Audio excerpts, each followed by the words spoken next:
Hi friends, कैसे हैं आप लोग। आई होप आप लोग स्वस्थ होंगे, मस्त होंगे और अपने अपने कामों में व्यस्त होंगे। एज अ पेरेंट मैं हूँ, आप हैं या जो भी पेरेंट्स हैं, वो अपने बच्चे की छोटी सी छोटी डिमांड को पूरी करने की पूरी कोशिश करते हैं। और मेरी भी बेटी एक डिमांड हमेशा करती है, मीन्स कि अक्सर करती है रात को सोने से पहले कि मम्मी मुझे ना एक स्टोरी सुनाओ, मुझे बहुत अच्छी नींद आती है। और मैं उसे अक्सर स्टोरीज़ सुनाती भी रहती हूँ, जो भी मुझे याद होती हैं या कुछ उनको मॉडिफाई करके या कुछ क्रिएट करके मैं उसे सुनाती रहती हूँ।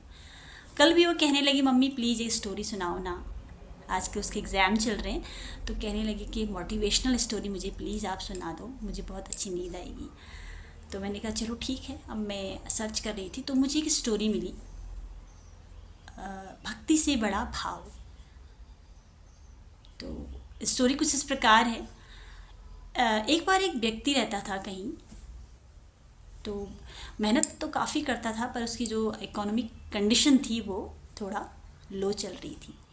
परेशान था बेचारा, गरीबी दूर नहीं हो रही थी। तो एक दिन उससे मिलने उसका एक फ्रेंड आया। तो उसने कहा और भाई बता क्या हाल है।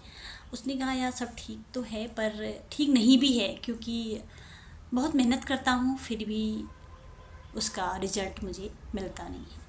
उसने कहा ठीक है तो ऐसा कर, मेहनत तो कर ही रहा है, अब तो ऐसा कर भगवान कृष्ण की आराधना करना स्टार्ट कर दे।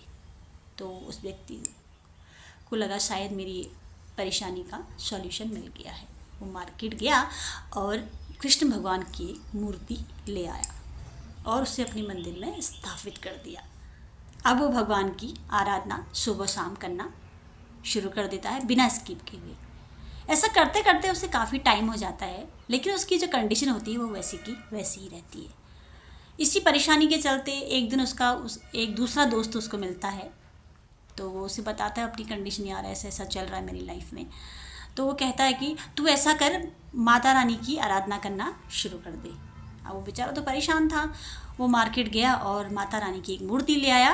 और दूसरे दिन जब उसने नहाया धोया तो उसके बाद उसने कहा मंदिर में रख देता हूँ, फिर माँ की मूर्ति अब आराधना करना स्टार्ट कर दूँगा। तो उसने जब माता की मूर्ति को मंदिर में रख रहा था तो उसने भगवान कृष्ण की जो मूर्ति थी उसको निकाला और अपने मंदिर के ऊपर एक खाली जगह पे रख दिया। और फिर माता की जो पूजा सामग्री है उसको तैयार किया आराधना करने के लिए।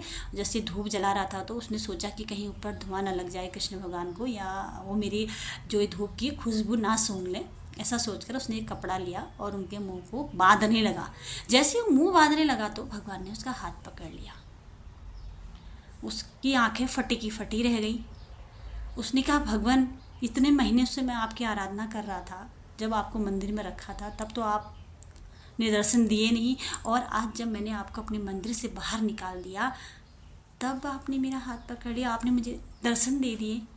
तब भगवान ने कहा, कृष्ण भगवान ने, तूने आज तक सिर्फ पूजा ही तो की, भक्ति करी, लेकिन भाव नहीं दिखाया। आज जब तुझे लगा कि मेरे अंदर भी कुछ प्राण हैं तो मैं तेरे सामने आ गया।